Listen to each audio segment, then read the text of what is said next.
Welcome to Emerald junior college English medium school. आज मैं आपको एचसीएफ की ट्रिक बताऊंगी। मैंने अपने पुराने वीडियो में एलसीएम फाइंड आउट करने की एक बहुत ही अच्छी ट्रिक बताई थी। आज मैं आपको उसी तरह से एक शॉर्ट ट्रिक एचसीएफ फाइंड करने की ट्रिक बताऊंगी। इस ट्रिक का यूज़ आप मल्टीपल चॉइस क्वेश्चंस जब हम सॉल्व करते हैं दैट टाइम आप इसका यूज़ करें, ओके। बट जब हम एज ए सम सॉल्व करते हैं तब इस ट्रिक का यूज़ ना करें।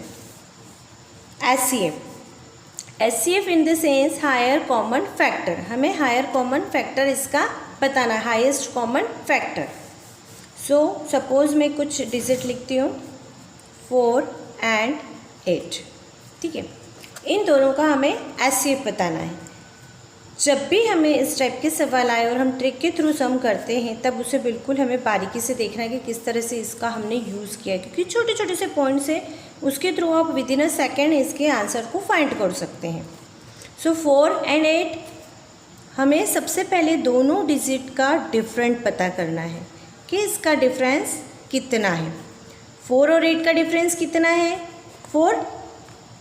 अब ये देखना है हमें सेकेंड स्टेप में। फर्स्ट स्टेप में देखना है दोनों डिजिट का डिफरेंस हमने निकाल दिया।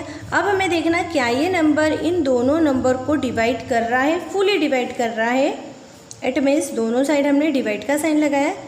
ये नंबर 4 को डिवाइड कर रहा है, येस। 4 4 ज़ा 1 एंड 4 2 ज़ा 8। 4 को ये फुली दोनों नंबर डिवाइड कर रहे हैं। इट मीन्स हमारा एचसीएफ क्या होगा? 4। आइए हम एक और एग्जाम्पल के थ्रू समझते हैं अच्छे से। सपोज मैंने लिया 6 एंड मैंने लिया है 12। सो इन दोनों का डिफरेंस कितना हो गया? 12 - 6 = 6। सबसे पहले हमारा हो गया डिफरेंस। अब ये इससे फुली डिवाइड हो रहा है, यस। ये इसको फुली डिवाइड कर पा रहा है, यस।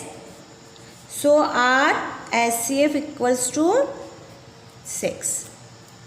क्लियर? जब भी हमें 2 डिजिट्स के सम दिए गए हों और हमें एचसीएफ फाइंड आउट करने को कहा हो तो सबसे पहला स्टेप हम लेंगे डिफरेंस फाइंड आउट करना है।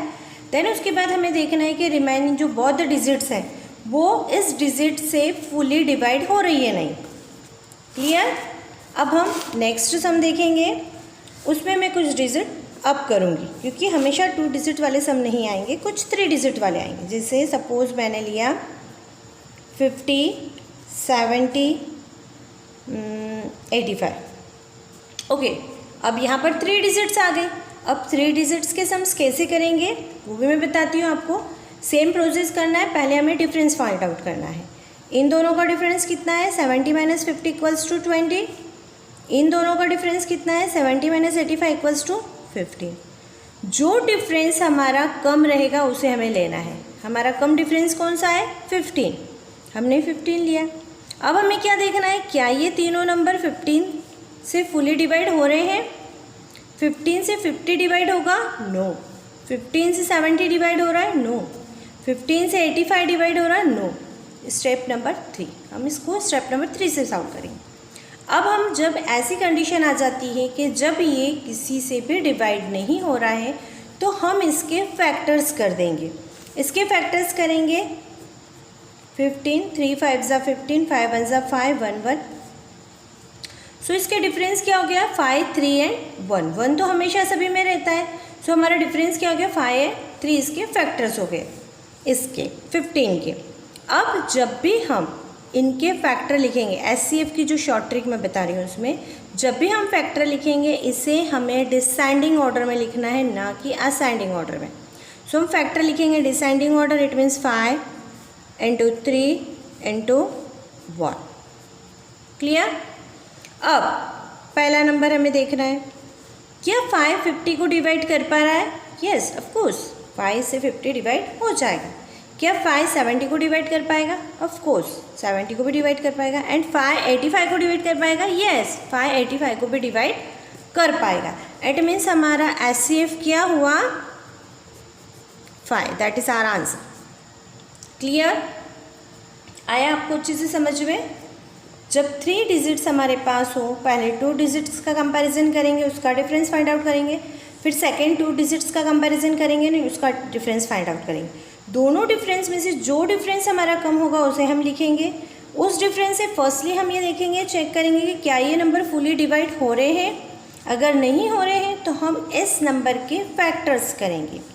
इस नंबर के फैक्टर करने पर हमें इस फैक्टर के नंबर्स को डिसेंडिंग ऑर्डर में अरेंज करना है और उसके बाद फर्स्ट नंबर को देखना है कि क्या ये नंबर फुली डिवाइड हो रहे हैं, तो हमारा एचसीएफ आंसर फर्स्ट वन होगा।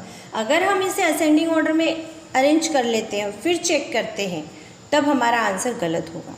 सो ट्रिक में ये चीज़ें बहुत इंपॉर्टेंट होती है कि जो उसकी स्टेप होती है उस स्टेप के थ्रू ही आपको उसको फॉलो अप करना पड़ता है। नेक्स्ट एक सम और बताती हूँ आपको, ये थोड़ा सा डिफरेंट वे में है। कुछ डिजिट्स ऐसी होती है इन द सेंस प्राइम नंबर, मैं यहाँ कुछ प्राइम नंबर लिख रही हूँ 17, 23, 27, प्राइम नंबर भी है, कॉम्पोजिट नंबर भी है 27 देन 29। ओके, अभी कुछ डिजिट्स मैंने यहाँ पर लिखी है, इसे हम कैसे फाइंड आउट करें। पहले हमने 2 का, फिर 3 का, 4 का हम देख रहे हैं। सेम प्रोसेस करना है, हमें सबसे पहले डिफरेंस फाइंड आउट करना है। 17 और 23 का डिफरेंस कितना है 6, 27 और 23 का डिफरेंस कितना है 4, 27 और 29 का डिफरेंस कितना है 2। सबसे लेस डिफरेंस को हमको लेना है। हमने किसे लिया 2 को। सेम प्रोसेस मैंने बताया था, 2 है तो दोनों का डिफरेंस, इसमें इनका डिफरेंस, देन उसे लिया। अब इससे अगर डिवाइड हो रहा है नहीं हो रहा है तो इसके हमने फैक्टर किए। सेम एज इनका डिफरेंस और इनका डिफरेंस। लेस डिफरेंस कौन सा है सबसे छोटा वाला 2, सो हमने 2 लिया। अब हम देखते हैं 2 से क्या 17 डिवाइड होगा, नो। 2 से 23 डिवाइड होगा, नो। 2 से 27 डिवाइड होगा, नो। एंड 2 से 29 डिवाइड होगा, नो।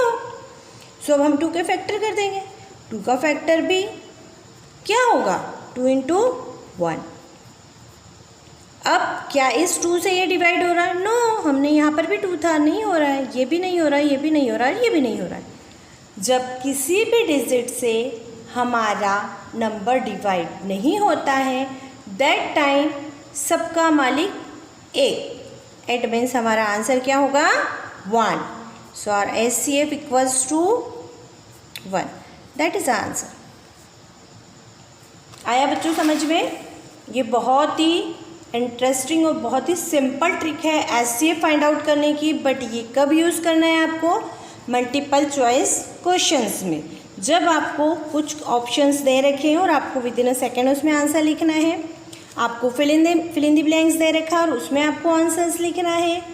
आपको मैच द पेयर दे रखी है तब उसको आपको मैच करना है, उसमें कुछ ऑप्शंस दे रखे हैं उसमें आपको सेटअप करना है, तब आपको ये ट्रिक का यूज़ करना है। जब हमें ऐसे फाइंड आउट करने को कहें तो जो हमारा प्रोसेस है लॉन्ग प्रोसेस उसे ही फॉलो करना है।